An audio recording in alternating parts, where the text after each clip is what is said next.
from Florida, Mr. Bilirakis. Thank you, Mr. Chairman. I appreciate it. I recently had a veteran small business roundtable, and the difficulty they have encountered with the verification process is extensive.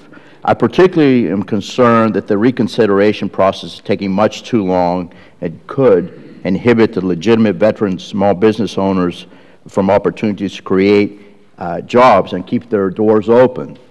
Specifically, one of my constituents, and I'd like to discuss this with you, Mr. Lenny, but specifically one of my constituents competed in a 17-month VA bid process and was awarded a multiple award task order contract in mid-October. He found out that he had been denied service-disabled veteran-owned small business status and submitted a request for reconsideration. However, his business needs to be verified by December 6, 2011 to meet the deadline to maintain the multiple award task order contract. Yet, under the first-in, first-out methodology, it seems improbable that this time frame will be met, which will cost jobs, of course. I worry that a process intended to help veterans is hurting them, Mr. Chairman.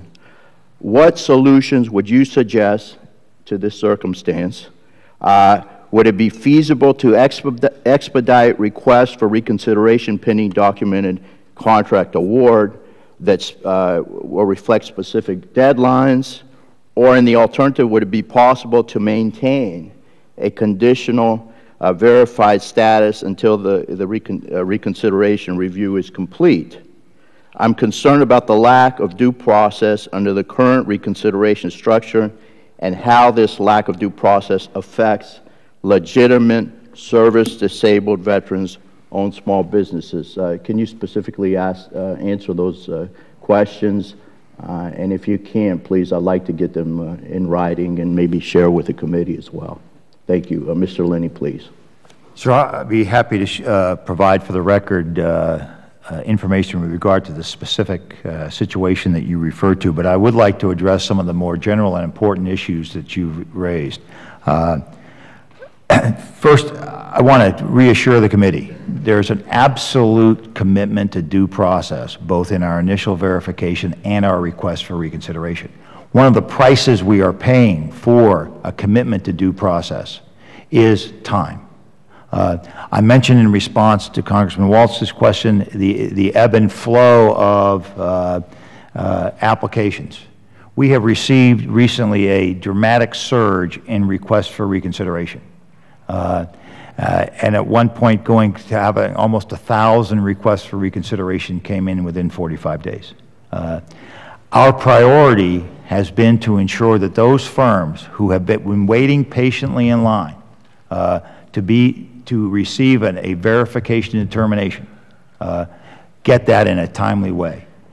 Every request for reconsideration, it's important to note, is those firms have failed to meet the requirements of Public Law 109-461. I have a difficult time putting those firms in front of firms that have, as far as we know, met all of the criteria and again are waiting patiently in line. We have shifted resources in CVE to put more resources against requests for reconsideration.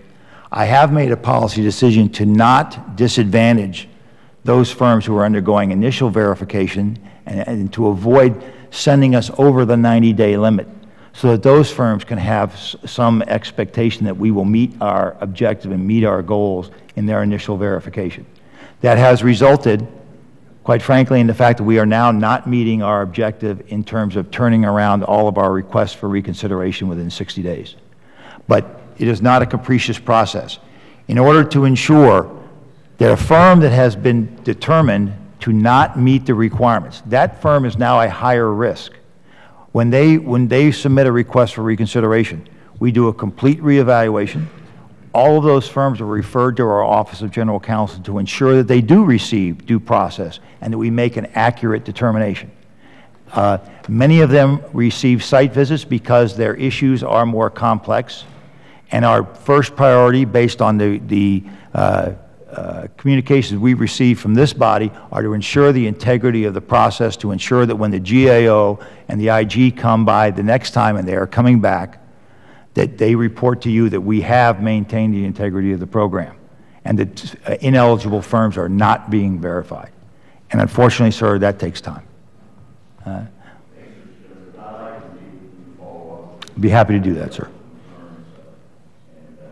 The lack of communication as well, and what these folks are doing wrong, what the requirements are. They need to know these things. And, you know, this guy's got a contract, Mr. Chairman, and, you know, this is creating jobs in my district. So I'd like to follow up with you on that.